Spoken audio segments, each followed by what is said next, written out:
അസ്സലാമു അലൈക്കും വറഹ്മത്തുള്ളാഹി വബറകാതുഹു. എല്ലാവർക്കും വെൽക്കം. മൈ കിച്ചൻ യൂട്യൂബ് ചാനലിലേക്ക് ഹൃദ്യമായ സ്വാഗതം. എല്ലാവരും സുഖമാണെന്ന് കരുതുന്നു. ഇവിടെ സുഖമായിരിക്കുന്നു, അൽഹംദുലില്ലാഹ്. നിങ്ങളുടെ പ്രാർത്ഥന നാഥൻ കേട്ടിരിക്കുന്നു, അൽഹംദുലില്ലാഹ്. എനിക്ക് ഒരുപാട് മാറ്റമുണ്ട്, സുഖമായിട്ട് വരുന്നു കേട്ടോ. ഞങ്ങളുടെ നാട്ടിലെ പഴം ജ്യൂസ് ട്രഡീഷണൽ മാത്രമല്ല, ഞങ്ങളുടെ നാട്ടിൽ തന്നെ ഒരു സിഗ്നേച്ചർ റെസിപ്പിയാണ് പഴം ജ്യൂസ്. എങ്ങനെയാണ് ഞങ്ങളുടെ നാട്ടിലെ ഈ സിഗ്നേച്ചർ റെസിപ്പിയായ പഴം ജ്യൂസ് ഉണ്ടാക്കുന്നത് എന്നുള്ളതാണ് നിങ്ങളെ ഇന്ന് പരിചയപ്പെടുത്തുന്നത്. എല്ലായിടത്തും അവിൽ മിൽക്കാണ്, പക്ഷേ ഞങ്ങളുടെ നാട്ടിൽ പഴം ജ്യൂസാണ്. അതിലേക്ക് ചേർക്കുന്ന ഇൻഗ്രീഡിയൻസ് ആണ് അവിലും സേമിയും. നന്നായിട്ട് ക്വാണ്ടിറ്റിയിൽ കപ്പലണ്ടി ചേർക്കും, പിന്നെ പഴം, പിന്നെ പഞ്ചസാര. ഇത്രയാണ്. അപ്പോൾ എങ്ങനെയാണ് ആ റെസിപ്പി തയ്യാറാക്കുന്നത്? ചൂടിനൊക്കെ നല്ലതാട്ടോ. ഒരുപാട് ആൾക്കാർ വന്ന് കഴിച്ചു പോകുന്ന ഒരു റെസിപ്പിയാണ് ഞങ്ങളുടെ നാട്ടിലെ ഈ പഴം ജ്യൂസ്. ഞങ്ങളുടെ നാട്ടിലെ തന്നെ സിഗ്നേച്ചർ റെസിപ്പിയാണ്, എല്ലാവർക്കും അറിയാം. നിങ്ങളുടെ വീട്ടിൽ ഇനി ഈ ഒരു ഇൻഗ്രീഡിയൻസിലായിട്ട് നമ്മൾ ഉണ്ടാക്കുന്ന ഒരു രീതിയിലായിട്ട് നിങ്ങൾക്കും ഉണ്ടാക്കാം. നല്ല ഫ്രഷായിട്ട്, നല്ല നീറ്റായിട്ട്. ഓക്കെ. ഇത് നാടൻ പഴം കേട്ടോ. ഇത് ഞങ്ങളുടെ തൊടിയിൽ ഞങ്ങളുടെ മുതലാളി തന്നതാണ്. ഗിഫ്റ്റായിട്ട് അള്ളാഹു സ്വീകരിക്കുമാറാകട്ടെ. അവരുടെ ഹദിയ. ബിസ്മില്ലാഹിർ റഹ്മാനിർ റഹീം. എല്ലാവരിലും അള്ളാഹു ബറക്കത്ത് ചൊരിഞ്ഞ് അനുഗ്രഹിക്കുമാറാകട്ടെ. അസ്സലാമു അലൈക്കും.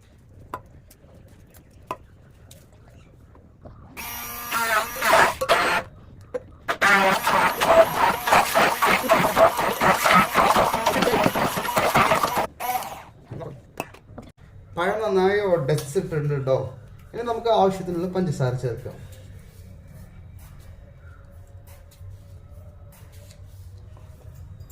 അത്യാവശ്യത്തിനുള്ള വെള്ളം ഒഴിച്ചു കൊടുക്കുക. നിങ്ങളുടെ പഴവും ഒക്കെ ആ ഒരു ക്വാണ്ടിറ്റി നോക്കിയിട്ട്. ഓക്കെ.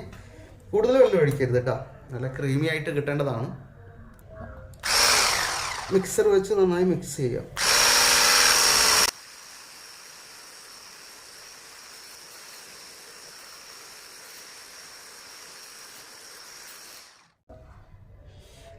അവിലൊക്കെ കുറച്ച് തന്നെ കേട്ടോ. നമുക്ക് കുറച്ച് ക്വാണ്ടിറ്റിയാണ് അവിലൊക്കെ. നമ്മൾ കുറച്ച് ഒരു 4 പേർക്ക് കഴിക്കാവുന്ന, നല്ല ഹെവി ആയിട്ട് കഴിക്കാവുന്ന രീതിയിലുള്ള ഒരു ക്വാണ്ടിറ്റിയിലാണ് അവൽ ചേർത്തിരിക്കുന്നത്. ഓക്കെ.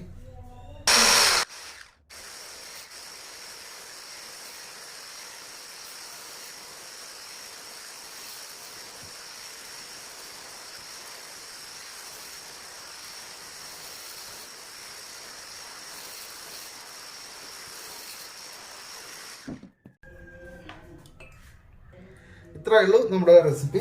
ഇനി നമ്മൾ കുറച്ച് സേമിയം നമ്മൾ ഇതിൻ്റെ മുകളിൽ ഇട്ട് കൊടുക്കാം.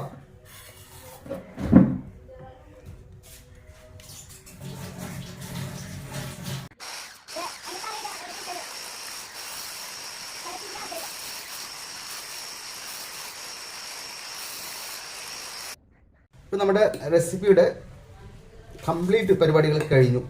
ഇനി ഇത് സെറ്റ് ചെയ്യാൻ വേണ്ടിയിട്ട് കുറച്ച് നേരം നമ്മൾ എന്ത് ചെയ്യണം, ഫ്രിഡ്ജിൽ വെക്കണം. അങ്ങനെ സെറ്റ് ചെയ്ത് എടുത്ത് നമുക്ക് ആവശ്യമുള്ള അത്ര തണുപ്പ് എടുത്ത് കഴിക്കുമ്പോഴാണ് ഈ റെസിപ്പി കംപ്ലീറ്റ് ആവുന്നത് കേട്ടോ.